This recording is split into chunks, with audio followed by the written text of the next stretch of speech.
Coast Guard did its part in World War II. Coast Guard officers and men fought and served in every theater of operations. Meeting the challenge of total war, they performed duties entirely new to the service and performed them well. Just a picture, I guess. Oh, wait a minute. LST, landing ship tanks. So they're built for the job. Yeah, oh, yeah. Well, if it wasn't for LSTs, how would they get the material there? Bathtub sailors, they used to call us. You don't know what another thing they used to call us? Knee-deep sailors. We never got water above our knees.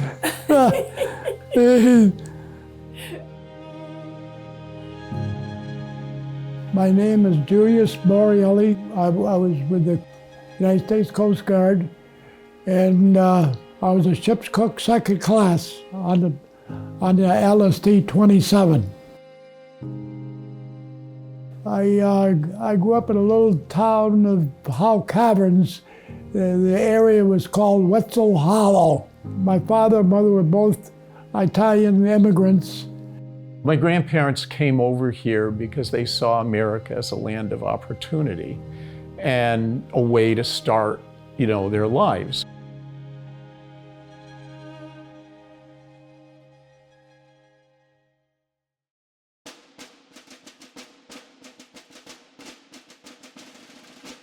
Went to enlist in the Navy. The line in Albany, New York was about 3 blocks long. I was going to be drafted, and I didn't want to take any chance. I looked across the street. There was a Coast Guard office there. There was nobody there. Nobody applying for the Coast Guard. So I walked across the street. 3 days later, I was in Manhattan Beach in boot camp. The other sailors were telling me that don't get on LSTs. He says, if you get on one of those, you'll never come home, because it was amphibious. So I get up one morning, I look at the bulletin board, there was only one name on that thing, it was mine, LST. And I said, oh boy. And I look at this ship, it looked like a bathtub to me.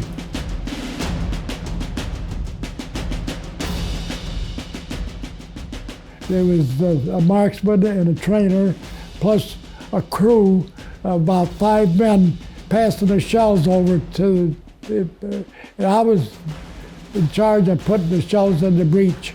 We says, well, we're going to go to war, but we didn't know what to expect in the Mediterranean. That's when the fear set in.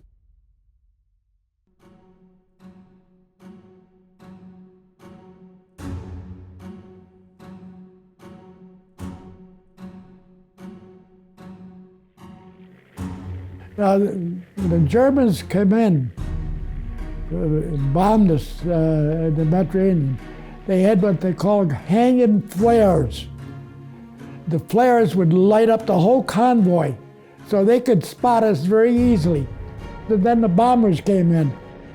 They were bombing us every half hour. They'd make one pass, then it'd be a half hour, they'd come back again. We were just kids. 18, 19 years old, Once you got into it, then the fear got into you. But you got over it after a while. You got over it. You said, well, we're here to do a job. We're going to do it.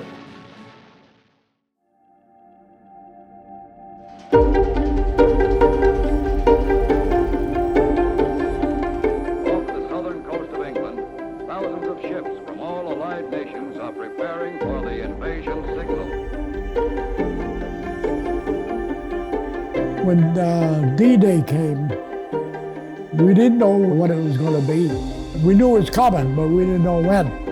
But then, on the bulletin board and on the microphone, the loudspeakers, they said, this is it. And I got that proclamation here. And that was on a bulletin board. This is to tell us that we're going in. This is D-Day. This is we're going out for real this time.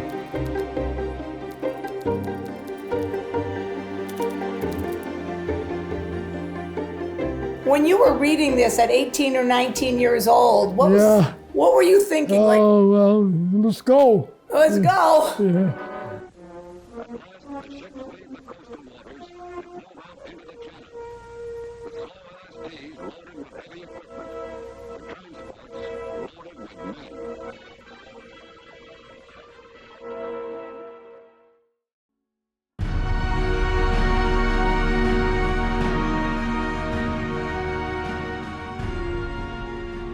Oh, the sea was rough. Oh, it was rough. The channel was rough.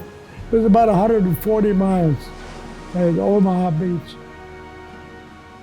We didn't know what beach we was going to. We didn't know at the time. We knew we were just going to France. It was just getting daybreak.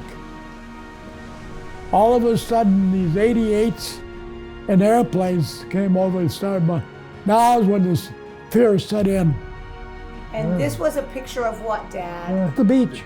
Oh. That's us landing. The beach. These were obstacles. I didn't mind. They had the ship go over. They just snap.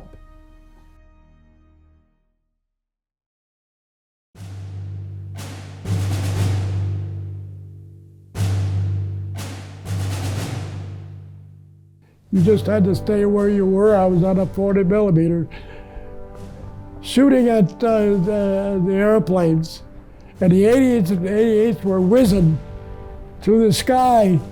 We could hear the shells. When they stopped whistling, they knew there was going to be an explosion. That's when a million pieces of shrapnel fly all over. That's where a lot of our infantrymen got killed and wounded. Then, while we were going into the beach, we got stuck on a sandbar. It was only temporary, but we edged. So another LSD went around us, got in front of us and went into the beach. It was going into the beach. They hit a mine. Germans used to sow mines all along through there. And all those soldiers and sailors who was on there were killed or wounded, and they floated into the beach that evening. They just floated in. It was a mess. It was a mess. Yeah. We were probably 100 yards from the cliffs. The soldiers were shooting those grappling hooks up on top. And then they put a rope ladder. They tried climbing. The Germans had tunnels in the cliffs, and as they were climbing, they'd shoot them off the ropes. I saw them drop, and then they were overlooking the beach, and they were shooting down on the infantrymen that was up near there. There's where a lot of them got killed too. Fear took over hunger. That's what it was. You didn't feel hungry. You never even thought about hungry. And as a cook, I was no cook anymore. I was on a gun or out picking up the wounded on the beach, you know.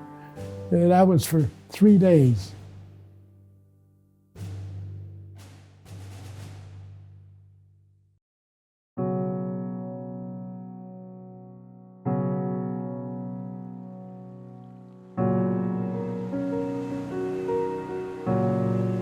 We picked up the wounded, and we brought them on a ship, and we stacked them on the tank deck, and on the side we had brackets. I picked up about 300 altogether, 4 men to a stretcher.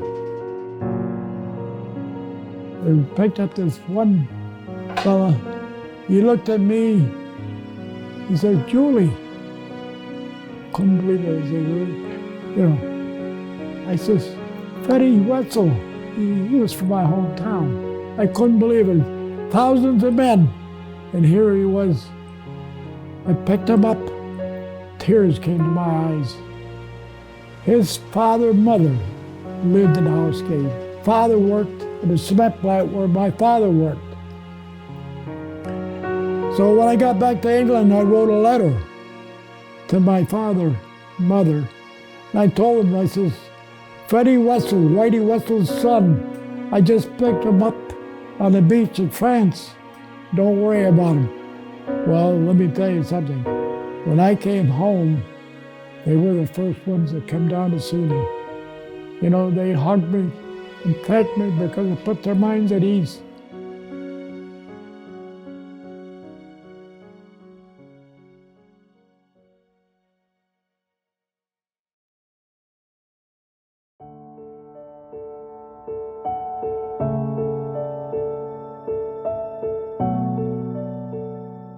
I was going with my wife before I went in, and I kept in touch with her, and I says, we'll get married when I come home. Well, I started going with her, and first thing you know, it materialized. She was a very nice person. We had a good marriage. I was married 69 years.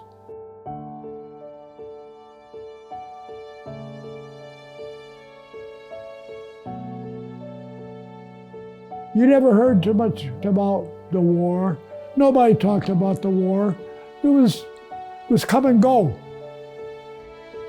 I had 3 uncles, and they all experienced being in the military, right? So when they got together, they probably talked about the military. And so that was their common thread. But they didn't need to have a family conversation at a dinner table about it. That was never entertained. That never came up. But I did know that he and my mom used to go to all these service-related get-togethers, I guess LST get-togethers, DAV meetings, and that was one of the high points when my dad retired that he would engage with. He reconnected with all these guys that were servicemen. And all of a sudden, the last 15 years, they really exploded. They made a recognition of us guys, you know, and I think that's great. You know, I think it's great.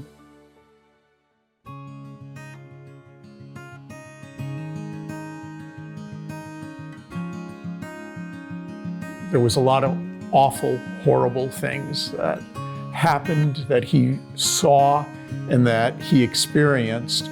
But there was also the comradeship and the lighter moments that, you know, that he enjoyed. The most favorite was the experience in England when he and his buddy ran to this young boy. Hey, turn around. Here's a little boy, had a bicycle. The young boy wouldn't leave them alone. He said, you know, I want you to come to my mom's house. I said, please, my mom wants you to come. So they finally gave in and they went. And the mother was just, she shared what little she had. She cooked 2 eggs, home fries, crumpets, and tea. And we sent them, and she had a picture of her husband on the mantle. Says, that's my husband. He's over in Burma. He's a fighter pilot, you know. The little boy went into the cupboard there, had a stick of gum, started chewing it. And she says, you see that stick of gum? He says, the soldier gave it to him 6 months ago. He said he chews every once in a while, he puts it back in it. Can you imagine that? I think my father felt very uplifted in some ways about connecting with that, you know, the little boy and his mother. And like he said, when he got back, he and his buddy sent all this candy and smokes for the woman. About a week later, you should see the letter we got. It was 7 pages long, thanking us. It'd make you cry if you read it. They're amazing stories. And my father could tell me the same story 9 million times, which he has. But you know what? It still brings these wonderful feelings. Some of them are hysterical. You know how you distinguish a Coast Guard from the Navy uniform? You got a star, a shield on your sleeve. We used to go like this. If there's a bunch of Navy guys in a bar, we used to go like this. He was a baker on the ship. So he would be making dozens of pies, right? Because you have to feed 109 men. My father got this great idea, like if I didn't have the pie tins, I wouldn't have to be making pies. So in the middle of the night, he would go to the top of the ship and he would start flinging off the pie tins. and then the next day when there was no pies, the head baker would say, "Where's the pies, Boreali?" And he would say, "I had no pie tins. I don't know what happened to them." So he would be making the peach cobblers or, something else that was a giant thing that you could cut into pieces. The head baker ordered more pie tins. So my father got put back on making pies. And all of a sudden they went missing too. And the head baker never ordered any more pie tins. And these are the stories that I love to hear because it shows that he was a young kid. And these were all young kids on there, and that they think differently. And I love that. I love the grit that he had. He went through an experience that I never had, and it's seeing just a bigger picture of my dad, a more rounded picture of his experiences. And he overcame all those horrors because I think of moments, just little bits and pieces of time on his ship or on leave, because those are the moments that we hold on to, right? When we're scared and desperate and fearful, those are the times we need to remember. And that's one of the lessons that my dad has taught me. There are good times, there are good moments. Hold on to them, don't forget them. And remember that it won't stay bad forever. I felt as if I did my job and I did it well. I was important. That's the way I felt. I just felt I was important. I felt as if I give the country my duty. They expected it of me, and I gave it to them. There's no country on earth as good as the United States. I'd lay my life on it today myself. If we had to go back in, I'd be one of the first ones to go. That's how I feel about it. Because I know what they did for me. We live in a free country, and we've got to protect it.